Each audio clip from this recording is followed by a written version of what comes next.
Hello students, Devendra academy में आपका स्वागत है। तो स्टूडेंट्स, लास्ट क्लास में हमने प्रोनाउन स्टार्ट करा था और प्रोनाउन में मैंने प्रोनाउन का आपको फर्स्ट जो टाइप है वो बता दिया था, सेकंड टाइप भी बता दिया था, ठीक है ना। फर्स्ट टाइप जो मैंने आपको बताया था पर्सनल प्रोनाउन, व्यक्तिगत सर्वनाम। सेकंड मैंने आपको बताया था रिफ्लेक्सिव प्रोनाउन, ठीक है। और आज की जो क्लास है उसमें मैं आपको इसका थर्ड जो टाइप है वो मैं आपको बता रहा हूँ, ठीक है ना। प्रोनाउन का जो थर्ड टाइप है वो मैं आपको बताऊंगा। तो अगर आपने लास्ट जो वीडियोस नहीं देखी हैं, बिल्कुल जीरो लेवल से मैंने स्टार्ट करा है बेसिक इंग्लिश ग्रामर का एक कोर्स। तो अगर आप लास्ट वीडियोस आपने नहीं देखी है तो आप उनको जरूर देख लेना, ठीक है। इसी वीडियो की डिस्क्रिप्शन में मैंने प्लेलिस्ट की लिंक डाल दी है, तो प्लेलिस्ट में जाके आप सारी वीडियोस स्टेप बाय स्टेप देख लीजिएगा, ठीक है ना। उसमें आपको पूरा मिल जाएगा। बिल्कुल जीरो लेवल से मैंने स्टार्ट करा, ठीक है। तो हम पढ़ रहे थे प्रोनाउन, ठीक है। प्रोनाउन को हिंदी में क्या बोलते हैं? सर्वनाम बोलते हैं। ये क्या है? इस सेकंड पार्ट ऑफ स्पीच है। फर्स्ट पार्ट ऑफ स्पीच क्या है? नाउन, जो मैं लास्ट क्लासेस में आपको कंप्लीट करा चुका हूं। आज हम पढ़ने वाली प्रोनाउन। प्रोनाउन में हमें इसका जो टाइप है प्रोनाउन का थर्ड टाइप वो हमें देखना है, ठीक है। इसका जो थर्ड टाइप है वो हम देख रहे हैं। फर्स्ट और सेकंड में आपको लास्ट क्लासेस में बता चुका हूं। इसका जो थर्ड टाइप है वो है डिमॉन्स्ट्रेटिव प्रोनाउन। डिमॉन्स्ट्रेटिव प्रोनाउन, ठीक है। ये इसका प्रोनाउन का थर्ड टाइप है डिमॉन्स्ट्रेटिव प्रोनाउन। इसको हिंदी में बोलते हैं दर्शाने वाली सर्वनाम, दर्शाने वाली सर्वनाम, ठीक है ना। क्या बोलते हैं डिमॉन्स्ट्रेटिव प्रोनाउन को हिंदी में? दर्शाने वाले सर्वनाम। तो अब हम प्रोनाउन के थर्ड टाइप को देखेंगे, ठीक है ना। अब इसमें चार आते हैं, इसमें जो है वो चार आते हैं। चार कौन कौन से हैं? पहला है दिस, दैट, दीज और दोज, ठीक है ना। दिस, दैट, दीज और दोज, ये चारों क्या है? डिमॉन्स्ट्रेटिव प्रोनाउन है, दर्शाने वाले सर्वनाम है, ठीक है। डिमॉन्स्ट्रेटिव प्रोनाउन जो है वो चार हैं, दिस, दैट, दीज और दोज, ठीक है ना। अब हम इनका यूज देखते हैं कि जो ये प्रोनाउन है डिमॉन्स्ट्रेटिव प्रोनाउन, इनका यूज कहां कहां होता है और कैसे हम इनका यूज करते हैं। तो सबसे पहले मैं आप बात करता हूं दिस का प्रयोग, ठीक है।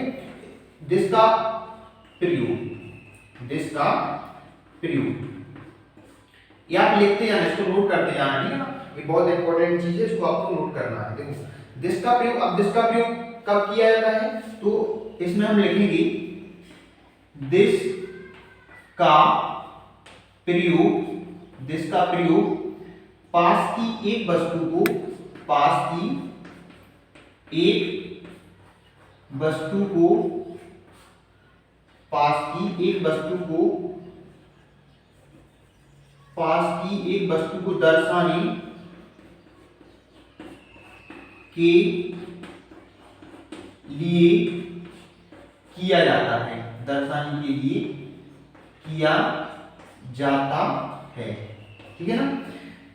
क्या बताया मैंने? दिस का प्रयोग, पहला जो डिमॉन्स्ट्रेटिव प्रोनाउन वो दिस है, तो मैंने बोला दिस का प्रयोग, दिस का प्रयोग कब किया जाता है? पास की एक वस्तु को। अगर मुझे जैसे मेरे पास मुझे एक वस्तु रखी, जैसे मैं मेरे पास क्या है? चौक है, this is a Chowk, this is a board, ठीक है। This is a camera, this is a mobile phone, this is a table. तो जो पास में जो वस्तुएं रखी होती हैं उनको हमें अगर दर्शाना होता है तो हम किसका यूज करते हैं? हम दिस का यूज करते हैं पास की एक वस्तु को। अगर एक वस्तु की बात करें, अगर मेरे पास एक से ज्यादा चौक है तो मैं ये नहीं बोल सकता दिस इज चॉक्स, क्योंकि एक से ज्यादा है। तो अगर हमें सभी की बात करनी है, सभी को बताना है, तो हम दिस का प्रयोग नहीं करेंगे। क्यों? क्योंकि इसमें बोला गया है कि दिस का प्रयोग कब करना है? हमें सिर्फ एक वस्तु, जब हमारे पास कोई एक वस्तु हो, लेकिन कहाँ हो? पास में हो, ठीक है। अगर हमारे पास में कोई एक वस्तु है तो उसको दर्शाने के लिए, उसको रिप्रेजेंट करने के लिए हम दिस का प्रयोग करेंगे, ठीक है। अब हम देखते हैं दैट का प्रयोग। पहले आप इसको नोट कर लीजिए, इसको नोट कर ले पहले आप। अब हम सेकंड देखेंगे दैट का प्रयोग, ठीक है। दिस का प्रयोग मैंने बता दिया है, अब दैट का प्रयोग, दैट का प्रयोग नोट करते जाना है, मैं बार बार बोल रहा हूं, ठीक है। इसको आपको नोट करते जाना, दैट का प्रयोग। तो दैट का प्रयोग कब करते हैं हम? दैट का प्रयोग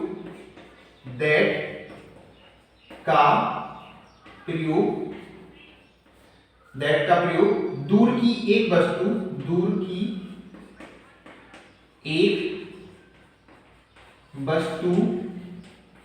को दर्शाने के लिए किया जाता है।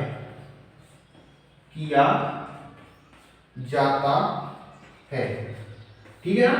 ये हमने दैट का प्रयोग किया। इसके बाद हम देखेंगे दीज का प्रयोग। ठीक है, दीज का प्रयोग इसमें देखो, दीज का प्रयोग पास की अनेक वस्तुओं को, अनेक का मतलब होता है एक से अधिक, है ना? पास की अनेक वस्तुओं को दर्शाने के लिए किया जाता है।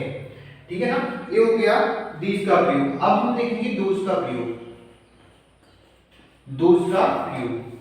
ठीक है, इसमें लिखो आप दोज का प्रयोग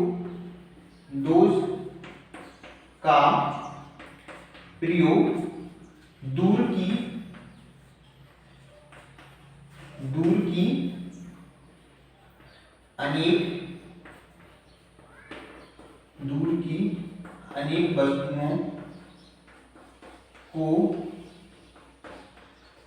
दर्शाने के लिए किया जाता है। ठीक है ना? ये क्या लिखा? सबसे पहले मैंने आपको दिस बताया। दिस का प्रयोग हम पास की एक वस्तु को दर्शाने के लिए करते हैं। जैसे अगर हमारे पास में कोई एक वस्तु रखी, सिंगल वस्तु, तो उसको अगर हमें दर्शाना है, उसको हमें बताना है, तो हम दिस का प्रयोग करेंगे। जैसे this is a chalk, this is a board. ठीक है ना? अब दैट का प्रयोग दूर की एक वस्तु के लिए किया जाता है। अगर हमसे दूर कोई एक वस्तु रखी है, सिंगल वस्तु, तो उसको अगर हमें दर्शाना है तो हम दैट का प्रयोग करेंगे। जैसे अगर हमें दूर में कोई वस्तु रखी तो हम बोलेंगे दैट इज अ टेबल, मतलब दूर रखी है ना? अगर सिंगल है और दूर है तो that is a table, that is a fan. ठीक है ना? दैट का। अब दीज का प्रयोग कब करते हैं? दीज का प्रयोग हम तब करते हैं जब हमारे पास में एक से ज्यादा वस्तुएं रखी हुई हैं। जैसे मेरे पास एक से ज्यादा चौक है, तो दीज आर चॉक्स, मेरे ये क्या है? ये चॉक्स हैं। ठीक है ना? मेरे पास एक से ज्यादा पेन्स हैं, दीज आर पेन्स। ठीक है ना? मतलब अगर एक से ज्यादा वस्तुएं हमारे पास में हो तो दीज का प्रयोग करेंगे। दोज का प्रयोग दूर की अनेक वस्तुओं के लिए किया जाता है। दूर की अनेक वस्तुओं के लिए, जैसे अगर हमसे दूर बहुत सारी टेबल्स रखी हैं तो हम बोलेंगे दोज आर टेबल्स। बहुत सारी फैन रखी हुई है मेरे से दूर, तो बोलेंगे दोज आर फैन्स। ठीक है ना? Those are chalks, those are pens. जो भी हमसे दूर रखा है लेकिन एक से ज्यादा है। तो आपको समझ में आया कि दैट का प्रयोग, दिस का प्रयोग, दीज का प्रयोग, दोज का प्रयोग कब करते हैं। ठीक है? आप इसको अच्छे से नोट कर लीजिए। अब देखो, पहले इसको मैं आपको सिंपली समझा दूं। देखो, इनमें से सिंगुलर क्या है और प्लूरल क्या है। ठीक है? एक कॉलम बना लो, सिंगुलर और प्लूरल। ठीक है? ऐसे दो कॉलम बना लो।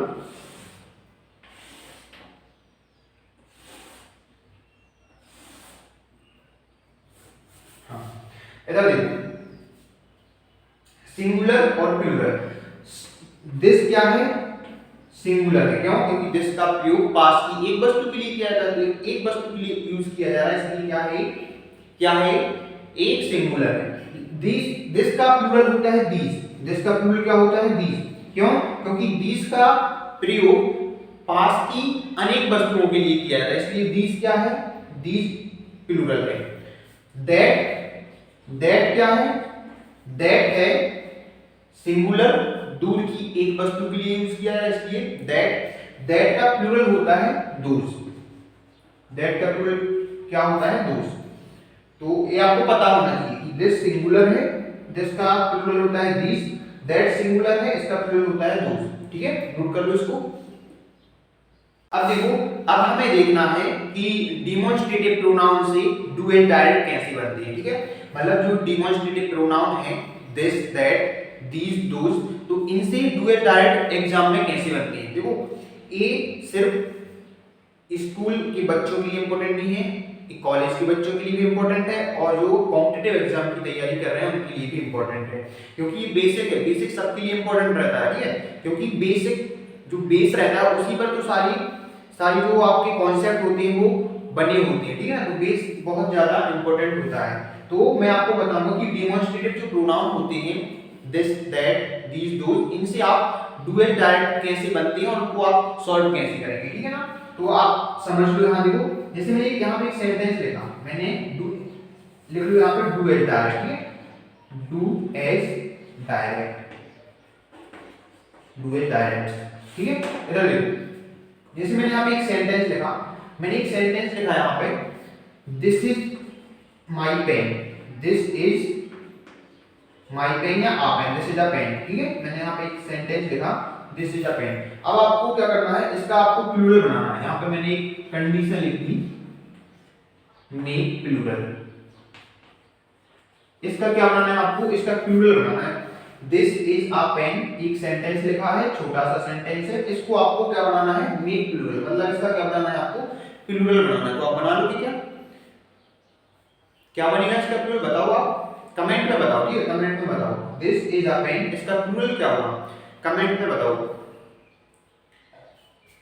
ठीक है, मैं बताता हूँ, देखो इधर देखो, इसका प्लूरल हुआ। देखो, मैंने आपको बताया जिसका अभी इसकी जस्ट पहली स्लाइड, इसकी जो पहली मैंने स्लाइड में आपको बताया कि दिस का प्लूरल क्या होता है। दिस का प्लूरल होता है दिस का दीज। ठीक है, तो दिस का प्लूरल क्या हो जाएगा, दीज। इस एक सिंगुलर हेल्पिंग वर्ब है, इसकी प्लूरल क्या होती है, आर, दीज आर। अब आ लगा है, आ तो सिंगुलर के लिए लगता है, तो आ की हमें जरूरत नहीं है यहाँ पे। ठीक है, पेन है, तो पेन का प्लूरल क्या होता है, पेन का पेन्स होता है। ठीक है, तो दीज आर पेन्स, ये क्या बन जाएगा, इसका प्लूरल बन गया। ठीक है ना, एक और मैंने सेंटेंस लिखा, तो ऐसे बनाते हैं। ठीक है, ऐसे आपको अगर कोई क्वेश्चन आया आपको एग्जाम में, दिस इज अ पेन, और कंडीशन लिख दी ब्रैकेट में, मेक प्लूरल, मतलब इसका क्या बनाओ, प्लूरल बनाओ।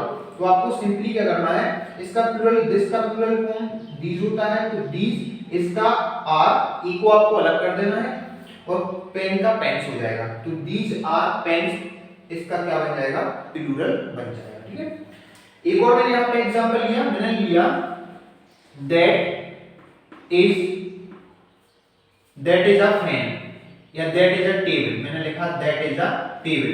अब देखो, जब दैट लगा इसका मतलब कोई टेबल की बात हो रही है, टेबल दूर रखी हुई है, पास नहीं रखी हुई, क्योंकि दैट का प्रयोग हम दूर की एक वस्तु के लिए करते हैं, मतलब टेबल जो है वो दूर रखी हुई है, इसलिए यहाँ पे दैट लगा है। ठीक है ना, दैट इज अ टेबल। इसका भी क्या बनाना है, प्लूरल बनाना है, इसका भी प्लूरल बनाना है, मेक प्लूरल। ठीक है, मेक प्लूरल, इसका भी क्या बनाना है, प्लूरल बनाना है। तो इसका प्लूरल क्या बनेगा, अब दैट का प्लूरल मैंने अभी बताया आपको, दैट का प्लूरल क्या होता है, दोज आर टेबल्स, ये हट जाएगा। ठीक है, दोज आर टेबल्स, मतलब इसका मतलब है यह एक टेबल है, वह दैट, वह मतलब दूर रखी है। ठीक है, दिस मतलब यह, दीज मतलब ए, दैट मतलब वह, दोज मतलब बी, दूर की वस्तु होगी। ठीक है, तो वह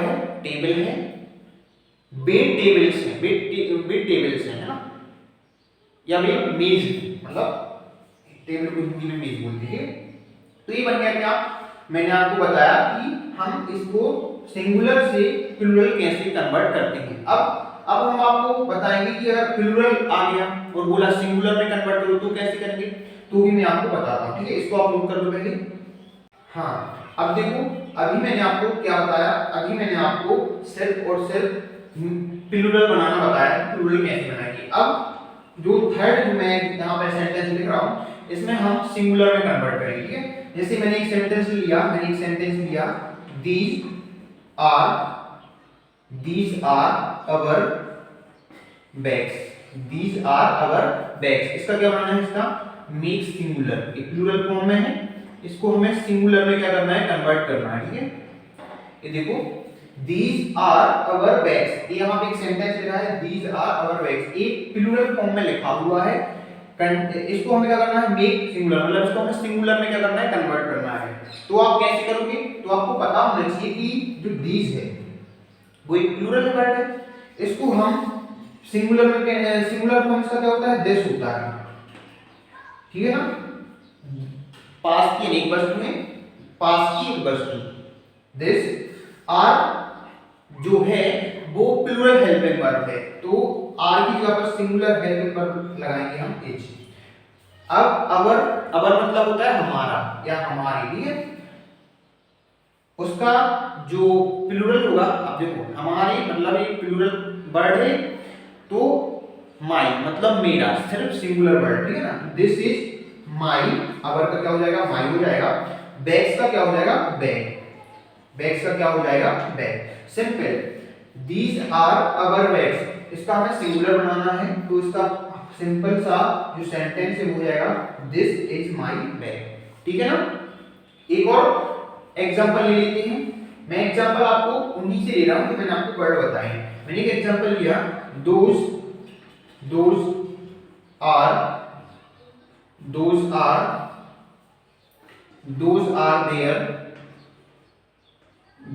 देयर बेबीज। ठीक है, दोज आर देयर बेबीज। अब देखो इसका भी क्या बनाना है, इसका भी सिंगुलर बनाना है, सिंगुलर बनाना है। ठीक है, सिंगुलर बनाना है, तो क्या करेंगे, दोज आर देयर बेबीज, एक सेंटेंस लिखा है, अब इसको भी किस में कन्वर्ट करना है, सिंगुलर में कन्वर्ट करना है। तो दोज का क्या हो जाएगा, दैट हो जाएगा, आर का इज हो जाएगा, दैट इज। अब देयर बेबीज, देयर मतलब बच्चे किसके होते हैं, तो देयर है, तो यहाँ पे इसका हर आएगा, हर मतलब किसकी बात हो रही है यहाँ पे, हर मतलब एक फीमेल की बात हो रही है। ठीक है, तो दैट इज हर बेबीज का क्या बन जाएगा, बेबी बन जाएगा, बेबीज का क्या बन जाएगा, बेबी बन जाएगा।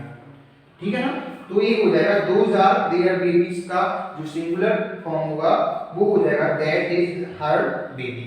ठीक है ना, आई होप ये आपको एकदम क्लियर हो गया होगा। ठीक है, तो आप इसको नोट कर लें। ठीक है, नोट कर लिया आपने, हाँ। तो आज के लिए हम इतना ही रहने देते हैं। ये आज की क्लास में मैंने आपको बताया प्रोनाउन का तीसरा जो टाइप होता है वो मैंने आपको बताया, डिमॉन्स्ट्रेटिव प्रोनाउन। ठीक है, अगर आपने लास्ट क्लासेस नहीं देखी है तो डिस्क्रिप्शन में लिंक दी हुई है, आप जरूर जाके प्लेलिस्ट की लिंक भी है, तो प्लेलिस्ट की लिंक में जाके सारे वीडियो स्टेप बाय स्टेप डले हुए हैं, उसमें क्लासेस नंबर भी लिखा हुआ है, थंबनेल आपको मिलेगा, क्लासेस नंबर भी उसमें लिखा हुआ है, तो आप स्टेप बाय स्टेप सारी क्लासेस अटेंड कर लेना। ठीक है, इसके आगे का जो टाइप है वो मैं आपको नेक्स्ट वीडियो में बताऊंगा। ठीक है, थैंक यू।